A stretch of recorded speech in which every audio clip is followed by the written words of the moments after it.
In this video, I'm going to show you how to stop seeing TikTok videos which you are not interested in. That is quite simple and easy to do, so let's begin.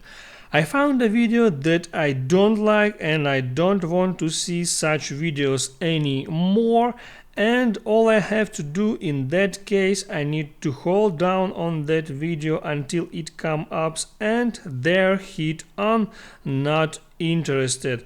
So what happened? I just informed that TikTok that I don't like that kind of videos. I like that one, for example, and now TikTok will less recommend me the type of video that I don't like. The more you hit on videos not interested or like, the more TikTok understand what type of content do you like and what type of content you don't like. So the next video will be more interesting for you. That's how it works, guys. Hit the like button and don't forget to subscribe.